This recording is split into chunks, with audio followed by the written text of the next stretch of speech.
చెప్పండి సార్. స్వామి శరణం స్వామి.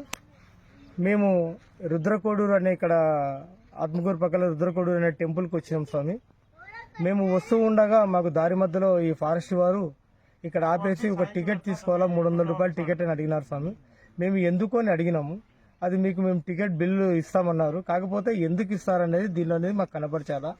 ఇంకొకటి విషయము, ఏ చర్చి దగ్గర కానీ ఏ మసీద్ దగ్గర కానీ ఇట్లా ఒక రుసుము అనేది లేదు. ఎందుకు మా దేవాలయాల దగ్గరనే మాకెందుకు ఈ దౌర్భాగ్యం? ఇంకా ఎన్నాళ్ళు ఎందుకు కట్టాలి? దీనిలో టికెట్లో మాకు ఈ రుద్రకోడూరు దగ్గరికి పోతున్నాము, ఈ రుద్రకోడూరుకి సంబంధించిన టికెట్ దీనికి 300 రూపాయలు అని చెప్పేసి కనపరచండి. 300 కాదు 3000 కడతాం. దీనిలో ఉన్న నెంబర్, దీనిలో ఒక నెంబర్ కనపరిచినారు వాళ్ళు. ఈ నెంబర్కు డైల్ చేస్తే ఇది రాంగ్ నెంబర్ అని చెప్పేసి వాళ్ళు తమిళ్లో మాట్లాడుతున్నారు.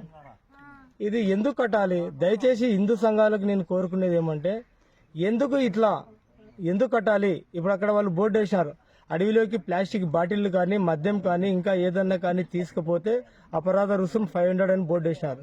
కానీ ఇట్లా టికెట్ ఉందని చెప్పేసి బోర్డు ఇవ్వలేదు. మా దేవాలయాలకు మేము పోవడానికి మేము ఎందుకు కట్టాలి చెప్పండి. దయచేసి మీకు నేను కోరుకునేది, హిందూ సంఘాలకు కోరుకునేది ఒకటి, దీన్ని అరికట్టండి, సాధ్యమైనంత వరకు అరికట్టండి.